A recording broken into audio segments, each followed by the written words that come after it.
ನಮಸ್ಕಾರ ಕರ್ನಾಡು, welcome back to my YouTube channel. I hope ಎಲ್ಲರೂ ಚೆನ್ನಾಗಿದ್ದೀರಾ ಅಂತ ಅಂದ್ಕೊಂಡಿದ್ದೀನಿ. ನಾನು ಕೂಡ ಸೂಪರ್ ಆಗಿದ್ದೀನಿ. ಏನಪ್ಪ ಇವತ್ತಿನ ಒಂದು ಲಾಗ್ನ ವಿಶೇಷ ಅಂತ ಕೇಳಿದ್ರೆ, ಇವತ್ತು ನಾವು ಬಂದಿದ್ದೀವಿ ಬುದ್ಧ ವಿಹಾರವನ್ನು ಎಕ್ಸ್ಪ್ಲೋರ್ ಮಾಡೋದಕ್ಕೆ. ಬನ್ನಿ ಬುದ್ಧ ವಿಹಾರದ ಬಗ್ಗೆ ತಿಳ್ಕೊಳ್ಳೋಣ, ಬುದ್ಧ ವಿಹಾರವನ್ನು ಸಂಪೂರ್ಣವಾಗಿ ನೋಡೋಣ.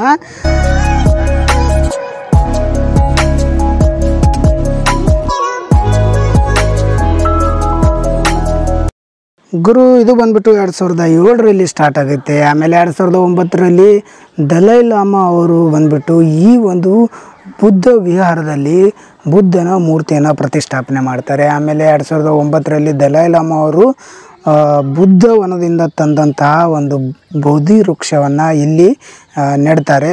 ಅದು ಕೂಡ ಈ ಒಂದು ಬುದ್ಧ ವಿಹಾರದಲ್ಲಿ ನೋಡ್ಬೋದು. ಬೋಧಿ ವೃಕ್ಷ ನಾನು ನೋಡೇ ಇರಲಿಲ್ಲ ಗುರು, ಫಸ್ಟ್ ಟೈಮ್ ನೋಡಿದ್ದು.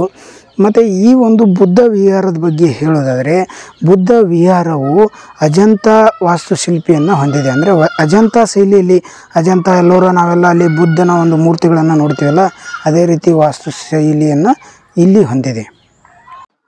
ಗುರು ಇದು ಬಂದ್ಬಿಟ್ಟು ದಲೈ ಲಾಮಾ ಅವರು ಬುದ್ಧವನದಿಂದ ತಂದಂತಹ ಒಂದು ಬೋಧಿ ವೃಕ್ಷ.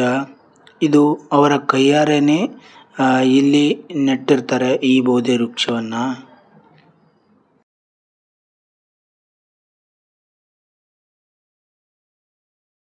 ಗುರು ಇವಾಗ ನೀವೇನು ನೋಡ್ತಾ ಇದ್ದೀರಲ್ಲ, ಇದು ಬಂದ್ಬಿಟ್ಟು ಬುದ್ಧನ ಒಂದು ಮೂರ್ತಿ ಇದೆಯಲ್ಲ, ಅಂದರೆ ಚಿನ್ನದ ಮೂರ್ತಿ. ಆ ಚಿನ್ನದ ಮೂರ್ತಿಯ ಕೆಳಗಡೆನೆ ಇರುವಂಥ ಒಂದು ಧ್ಯಾನದ ಕೋಣೆ. ಈ ಒಂದು ಸ್ಥಳದಲ್ಲಿ ಒಟ್ಟಿಗೆ ಸುಮಾರು 2000 ಜನ ಕೂತ್ಕೊಂಡು ಧ್ಯಾನ ಮಾಡ್ಬೋದಂತೆ. ಅಷ್ಟು ದೊಡ್ಡ ಧ್ಯಾನದ ಮನೆ. ಬುದ್ಧನ ಬಗ್ಗೆ ತಿಳ್ಕೋಬೇಕು ಅಂತಂದರೆ, ಗೌತಮ ಬುದ್ಧ ಬಂದ್ಬಿಟ್ಟು ಕ್ರಿಸ್ತಪೂರ್ವ 563ರಲ್ಲಿ ಜನನವನ್ನು ಹೊಂದುತ್ತಾರೆ. ತಂದೆ ಶುದ್ಧೋಧನ, ತಾಯಿ ಮಾಯಾದೇವಿ ಅವರ ಉದರದಲ್ಲಿ ಹುಣ್ಣಿಮೆಯ ದಿನದಂದು ಜನಿಸಿದಂತಹ ಗೌತಮ ಬುದ್ಧ ನಂತರ ತಾನು ಹುಟ್ಟಿದ 7ನೇ ದಿನಕ್ಕೆ ತಾಯಿ ಮಾಯಾದೇವಿಯವರು ಹಸುನೀಗ್ತಾರೆ. ತಾಯಿ ಇಲ್ಲದ ಮಗ ಅಂತ ಹೇಳ್ಬಿಟ್ಟು ಶುದ್ಧೋಧನ ಅವರು ಗೌತಮ ಬುದ್ಧರನ್ನು ತುಂಬ ಚೆನ್ನಾಗಿ ಬೆಳೆಸ್ತಾರೆ, ತುಂಬ ಚೆನ್ನಾಗಿ ನೋಡ್ಕೋತಾರೆ. ಒಂದು ರಾಜ್ಯಭಾರ ಮಾಡೋದಕ್ಕೆ ಏನೇನು ಬೇಕು ಎಲ್ಲ ವಿದ್ಯೆಯನ್ನು ಕೂಡ ಕೊಡ್ತಾರೆ. ಈ ರೀತಿ ವಿದ್ಯೆಯನ್ನು ಪಡೆದಂತಹ ಗೌತಮ ಬುದ್ಧರು ನಂತರ ಮದುವೆ ಆಗ್ತಾರೆ. ಮದುವೆ ಆಗಿ ಒಂದು ಮಗು ಕೂಡ ಆಗುತ್ತೆ. ಆಮೇಲೆ ಒಂದು ದಿವಸ ಗೌತಮ ಬುದ್ಧ ಅವರು ವಾಯು ವಿಹಾರಕ್ಕೆಂದು ತನ್ನ ಒಂದು ಸಾರೋಟದಲ್ಲಿ ಹೋಗ್ತಾ ಇರ್ತಾರೆ. ಸಾರೋಟದಲ್ಲಿ ಹೋಗ್ತಾ ಇರಬೇಕಾದ್ರೆ ಮುಂದೆ ಬಂದಂತಹ ಒಬ್ಬ ರೋಗಿಯನ್ನು ನೋಡ್ತಾರೆ. ಸ್ವಲ್ಪ ಮುಂದೆ ಹೋಗಿ ವೃದ್ಧನನ್ನು ನೋಡ್ತಾರೆ. ಇನ್ನೂ ಸ್ವಲ್ಪ ಮುಂದೆ ಹೋಗಿ ಒಂದು ಶವಯಾತ್ರೆಯನ್ನು ನೋಡ್ತಾರೆ. ಈ ಮೂರನ್ನಷ್ಟೇ ನೋಡಿದಂತಹ ಬುದ್ಧನಿಗೆ 4ನೇದು ಕಂಡಿದ್ದೇ ಒಬ್ಬ ಸನ್ಯಾಸಿಯನ್ನು ನೋಡಿ ಮಾತಾಡಿಸ್ತಾ ಕೇಳ್ತಾರೆ, ನೀವು ಯಾರು ಅಂತ. ಆಗ ಸನ್ಯಾಸಿಯವರು ಹೇಳ್ತಾರೆ, ನನಗೆ ಮನೆ ಇಲ್ಲ, ಮಠ ಇಲ್ಲ, ಇಂಥ ಒಂದು ಜಂಜಾಟವನ್ನು ಬಿಟ್ಟು ನಾನು ಜನರಿಂದ ದೂರ ಹೋಗಿ ಕಾಡಲ್ಲಿ ಬದುಕ್ತಾ ಇದ್ದೀನಿ ಅಂತ ಆ ಸನ್ಯಾಸಿ ಹೇಳಿದಾಗ, ಆ ಸನ್ಯಾಸಿಯ ಮಾತುಗಳು ಬುದ್ಧರಲ್ಲಿ ನೆಲೆ ಊರುತ್ತವೆ.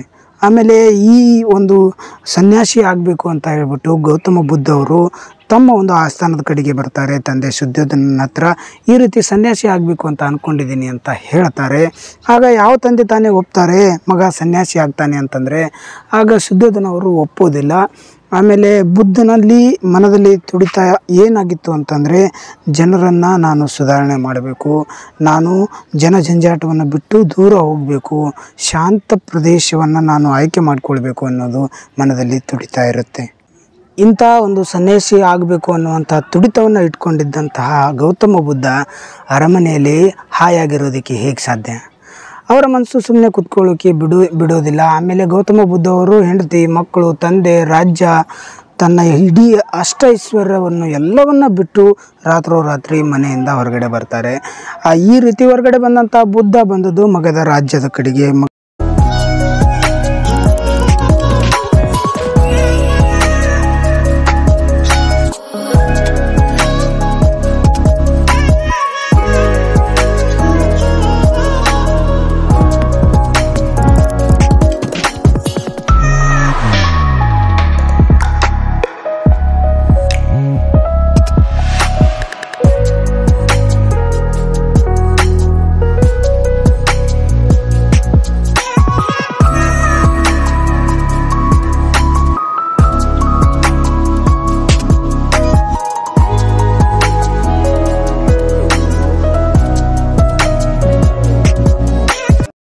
ಸೊ ಗಾಯ್ಸ್, ಇಲ್ಲಿಗೆ ಈ ಒಂದು ಲಾಗನ್ನು ಎಂಡ್ ಮಾಡ್ತಾ ಇದ್ದೀನಿ. ಐ ಹೋಪ್ ಈ ಲಾಗ್ ನಿಮ್ಗೆ ಇಷ್ಟ ಆಗಿದೆ ಅಂತ ಅಂದ್ಕೊಂಡಿದ್ದೀನಿ. ಇಷ್ಟ ಆಗಿದರೆ ಲೈಕ್ ಮಾಡಿ, ಶೇರ್ ಮಾಡಿ, ಕಮೆಂಟ್ ಮಾಡಿ.